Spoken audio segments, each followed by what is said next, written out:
penjualan saham itu dikenakan PPh final dengan tarif 0,1% dari jumlah bruto yang dijadikan nilai transaksinya. Jadi misal perusahaan perusahaan tax simulator dia itu IPO dan dia itu menjual sahamnya di bursa efek nih sebesar misal apa namanya harganya 1000 per lot, sorry 500 rupiah 500 per lot lah. Nah itu dari hasil total penjualan per lotnya itu bakal dikenakan tarif 0,1% untuk setiap transaksi penjualannya. Jadi kalau itu. Dan selanjutnya untuk PPh final atas hadiah undian itu kan kita udah tadi udah kita tahu itu 25% tarifnya. Ada juga yang tadi PHTB penghasilan dari pengalihan hak atas tanah dan bangunan itu 2,5%. Dan yang terakhir di pengalihan hak atas tanah dan bangunan rumah dusun. Jadi jangan mistaken ya. Kalau misalnya rumah biasa itu tarifnya 2,5%. Kalau untuk rumah susun atau rusun itu tarifnya 1%. Jadi jangan sampai kalian keliru ya di soal. Nah, aduh. Untuk contoh soal PPh final nih. Misal kita mendapatkan apa namanya? Kita menerima pendapatan bunga bank sebesar 4.500.000. PPh final yang terutang itu ada berapa sih? Karena kita itu mendapatkan bunga dari bank, dari tabungan di bank, kita otomatis dikenakan tarif 20% nih. 20% dari DPP-nya. DPP-nya itu kan 4.500.000 kan. Jadi eh, kita lihat lagi nih tarif 20% ya. Nah, jadi kita dapat bunga nih, dapat bunga tabungan bank sebesar 4.500.000. Tarif PPh finalnya itu 20%. Jadi pajak final yang harus kita bayarkan itu sebesar 900.000. Nah, eh, untuk pencatatannya itu gimana sih?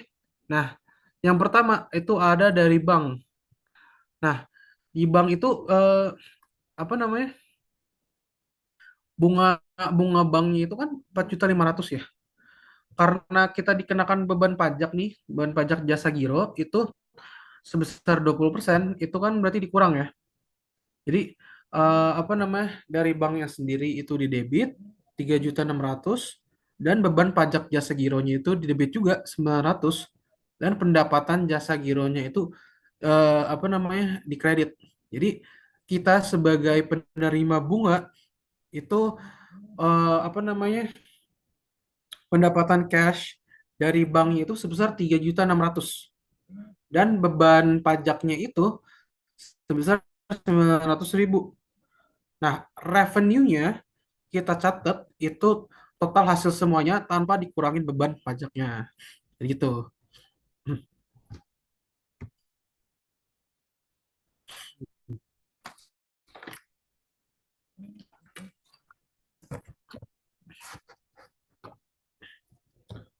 Oke,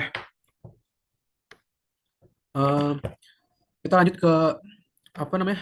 Contoh kasus kedua ya. Misal kita menerima pendapatan bunga dari bank sebesar 4.500.000 tapi dia udah termasuk PPh 2 PPh final. Jadi kita nggak ngitung PPh finalnya berapa, tapi di 4.500.000 itu udah termasuk PPh finalnya. Nah, otomatis kita harus tahu dong sebenarnya bunga berapa sih yang gue terima sebelum dipotong sama PPh finalnya. Nah, untuk rumusnya itu simple. Jadi untuk apa namanya penerimaan bunganya yang udah dipotong PPh final itu dibagi dengan 80%. Nah, kenapa 80%? Karena dari tarif PPh finalnya sendiri aja itu kan 20% ya. Jadi kalau misalnya 100% itu kan 4.500.000. Jadi kalau misalnya mau 80% itu apa namanya bukan tarif ya. Penerimaan yang kita dapat tanpa dipotong PPh final. Jadi penerimaan yang kita dapat sebenarnya itu ada di angka 5.625.000 gitu. Nah, untuk menghitung berapa jumlah PPH finalnya itu berapa? Untuk menghitung PPH finalnya itu tinggal dikali aja tadi 20%. 5.625 itu dikali tarifnya yaitu 20%, kita dapat 1.125.000. Kalau misalnya kalian kurangin tuh 5.625.000 dikurang dengan 1.125.000 itu bakal mendapatkan 4.500.000. Untuk jurnal pencatatannya, yang pertama cash dari bank, cash on bank itu sebesar 4.500.000 karena kan dia udah dipotong sama pajak ya. Dan untuk beban pajak jasa gironya atau beban pajak bunga tabungan itu ada di angka 1.125.000. Dan untuk revenue dari bunganya itu ada di 5.625.000. Karena yang tadi yang gue bilang, revenue untuk mencatat revenue-nya itu apa namanya penghasilan kita tanpa dipotong pajak finalnya. Jadi benar-benar pure penghasilan kita tanpa dipotong pajak apapun. Oke, sebelum gue lanjut ke apa namanya PPh Potput terakhir, ada yang mau ditanyakan soal PPh final atau PPh pasal 4 ayat 2? Silahkan, bisa di chat atau bisa di on mic. Ada yang nanya, Re. Apa tuh? Sorry.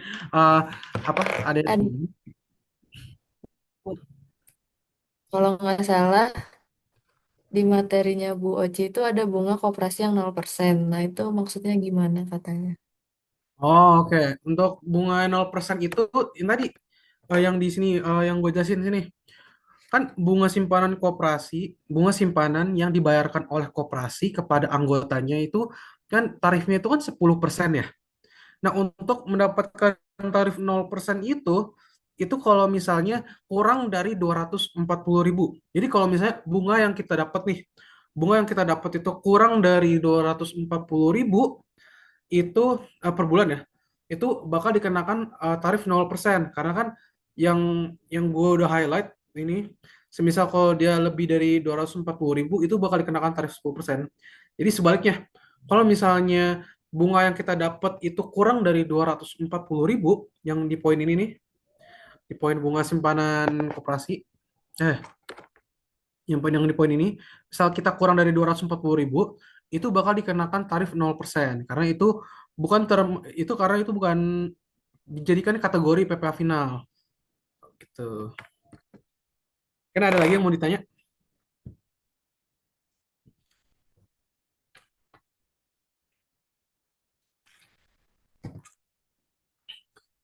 FYI ini sebenarnya gue tadi sebelum mulai gue kan beli bubur dulu ya. Gak ada jam berapa tahu ini bubur udah ini cok, udah apa namanya udah dingin. Mau makan cok, sumpah lapar anjir. Oke, karena nggak ada yang nanya lagi, kita bakal lanjut ke PPh Potput yang terakhir pasal 26. Nah, PPh pasal Re, 26 aku ada info sesuatu. kenapa teh?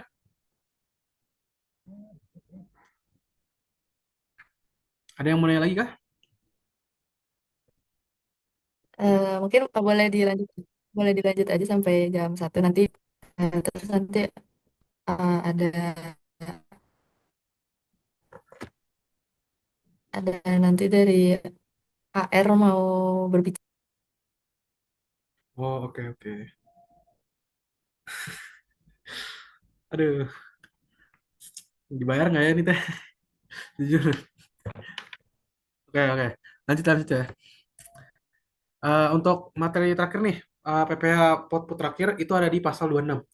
PPh pasal 26 itu merupakan pajak penghasilan yang dipungut di Indonesia atas penghasilan wajib pajak luar negeri yang ya ya pokoknya gitulah. PPh pasal 26 itu pajak yang dikenakan atas wajib pajak luar negeri.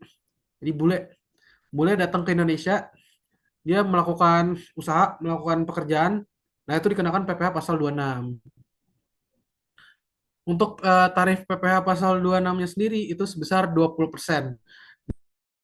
Jadi perkiraan penghasilan neto atau penghasilan bruto dan bersifat final. Nah, Penghasilan apa aja sih yang eh, dibayar ke WPLN yang termasuk objek pajak PPh pasal 26?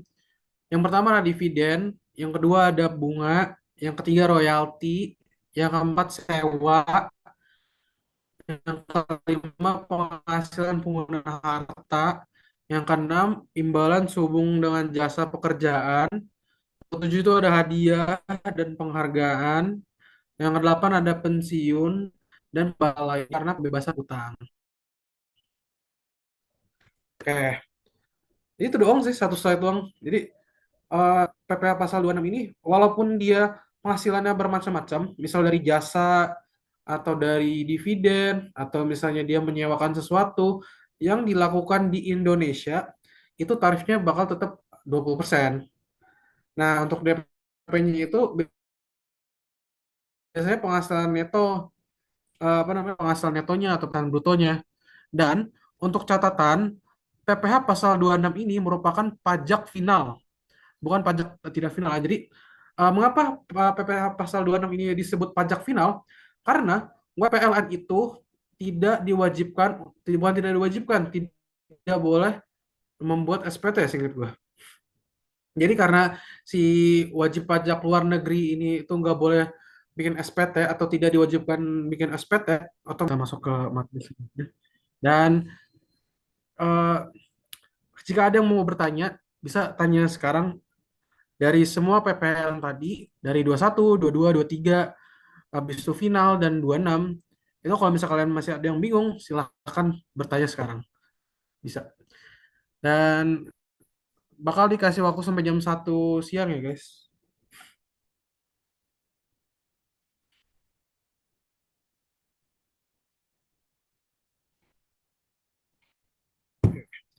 Silahkan yang mau bertanya. Teman-teman yang mau nanya.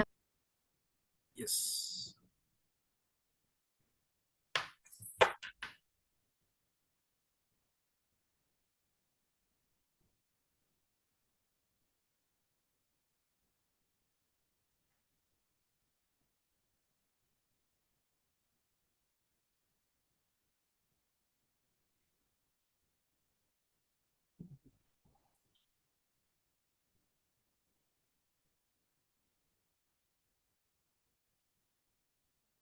Ray ada yang nanya di chat, katanya gimana cara nentuin pajak final sama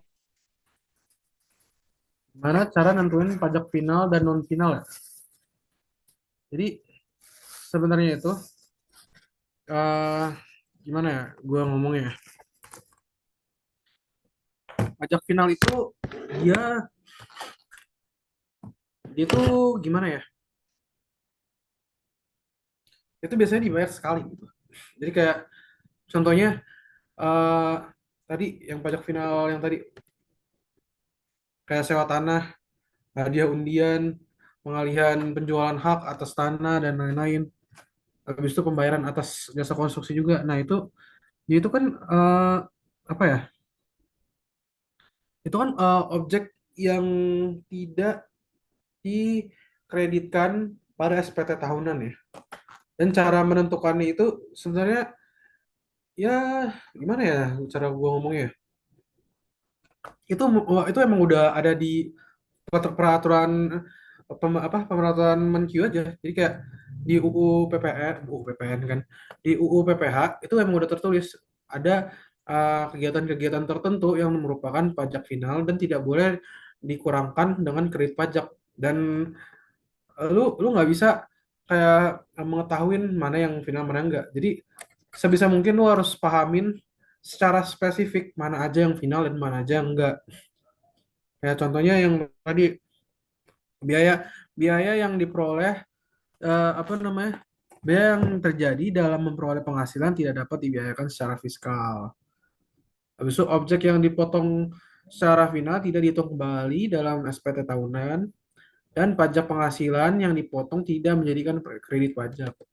Nah, itu kan menandakan bahwa kalau perbedaannya pasal final PPh final dengan pasal 21, 22, 23 itu dia itu lebih ke arah generalis ya.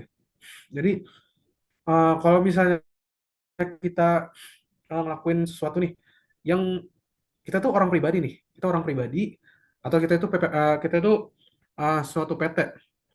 Dan biasanya itu kan ciri khasnya PPh final itu kan kita melakukan transaksi itu selama kayak ini loh, selama satu periode aja gitu loh, satu periode dalam tahun pajak itu.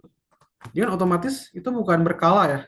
Kayak contohnya PPh 21. PPh satu itu kan dia tuh dikenakan setiap apa namanya? Wajib pajak itu melakukan penghasilan kan, mendapatkan penghasilan kan. Dan itu kan dikhususkan untuk orang pribadi. Jadi apa namanya? Perbedaan terbesarnya sih itu untuk PPh final dan non final itu. Dan cara mengidentifikasinya ya susah. Jadi kalian harus benar-benar belajar tentang apa itu PPh final dan ciri-cirinya apa dan apa namanya? Apa aja sih yang termasuk PPh final. Jadi secara keseluruhan kita nggak bisa uh, terlalu menyimpulkan atau menspesifikasikan apa itu PPh final. Jadi lu harus tahu atau lu harus baca peraturan atau undang-undang PPh mana nih yang final mana yang enggak. Karena final itu sendiri itu bukan sesuatu yang bisa ditentukan secara cuma-cuma. Jadi kayak lu harus lihat peraturan resmi dari pemerintah. Jadi nggak bisa lu kayak uh, oh penghasilan ini tuh final karena dia itu dibayarkan sekali dan lain-lain enggak. Karena baik lagi semuanya itu tergantung dengan peraturan pemerintah. Jangan dulu ya guys. Mungkin ada lagi yang mau bertanya. Kita lanjut nanti di jam 1 ya. Untuk aduh, boleh kalau mau. Kenapa tuh Doi? Mau nanya apa? Oke, makasih Teh. Sebelumnya aku mau izin nanya ke Teh. Nah, kalau yang untuk perlakuan yang di PPh 23 itu tuh kan kalau nggak salah tuh untuk yang sewa atau menggunakan jasa itu tuh di 2% kan si tarifnya. Dan itu tuh dikenainnya untuk si jasanya aja. Nah, kalau misalkan yang jasa catering itu tuh berarti gimana? Itu tuh apakah semua semua biaya yang ada di si catering itu tuh dikali 2% atau jasanya aja sih? Aku lupa yang itu. Oke, makasih ya Doi karena udah ngingetin gue. Jujur gue lupa masukin ke PPT. Jadi kalian wajib nyatet sendiri ya. Untuk pengecualian di PPh pasal 23, jasa yang menjadi pengecualian tarif pajaknya itu ada di jasa catering dan tata boga. Jadi kalau misalnya wajib pajak tersebut itu bergerak di bidang catering atau misalnya bergerak di bidang eh, apa namanya kayak restoran dan lain-lain itu tidak dikenakan PPh pasal 23, melainkan nanti bakal dikenakan pajak daerah kayak PBJT. Kalau nanti kita bahas itu deh setelah PPh Potpot. Soalnya untuk jasa tata boga dan catering itu bakal dibahas di pajak daerah karena dia itu tergolongnya gimana ya? Dia tergolongnya itu bukan jasa yang besar gitu loh. Jadi di peraturan PMK eh, PMK apa gue lupa, pokoknya di Undang-Undang PPh itu yang dikecualikan dari PPh 23 itu jasa catering dan tata boga. Dan jasa sewa tanah dan bangunan. Oke, ada yang nanya lagi di chat. Kenapa tuh? Dia nanya kalau misalkan eh, buat yang skema tarif per subjek pp satu bedanya mantan pegawai pegawai itu Oh, tadi kenapa tuh?